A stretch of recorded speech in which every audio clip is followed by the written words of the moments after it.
માત્ર 10 જ મિનિટમાં બનીને તૈયાર થઈ જાય તેવી ઓલી સ્પેશિયલ મીઠાઈ બનાવીશું.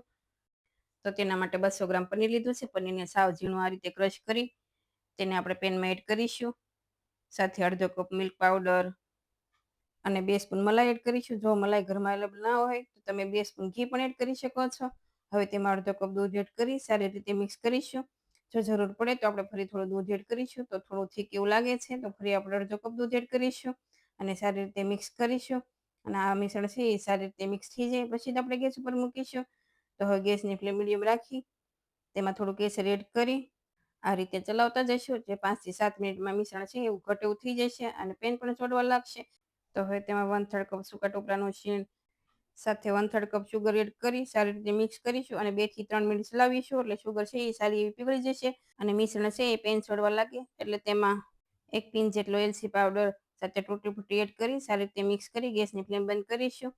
હવે તેને કોઈ પણ પ્લેટ કે આ રીતે બોક્સમાં એડ કરી દઈશું. તો બોક્સમાં આ રીતે બટર પેપર મૂકી તેમાં મિશ્રણ એડ કરીશું અને જો તમારે આ મિશ્રણમાંથી લાડુ કે પછી રોલનો શેપ આપવો હોય તો પણ આપી શકો છો. હવે બધું મિશ્રણ આ રીતે ફેલાવી અને સારી રીતે સ્પૂનથી પ્રેસ કરી દઈશું અને ઉપર ટૂટી સ્પ્રિંકલ કરીશું. હવે ઉપર ચાંદીનો વરખ લગાવી 2 થી 3 કલાક માટે તેને રેસ્ટ આપીશું અને હવે 2 થી 3 કલાક જેવું થઈ ગયું છે તો આપણે તેને પીસીસ કરી લઈએ. અને તમારે 2 થી 3 કલાક રાહ ન જોવી હોય તો મીઠાઈ થોડી ઠંડી એવી થાય એટલે તેને 1 કલાક માટે ફ્રીજમાં મૂકી દેવાની એટલે મીઠાઈ છે એ સારી એવી સેટ થઈ જશે. તો નાનાથી લઈ મોટાને બધાને ખૂબ જ ભાવે તેવી એકદમ દાણેદાર અને સોફ્ટ એવી મીઠાઈ તૈયાર છે.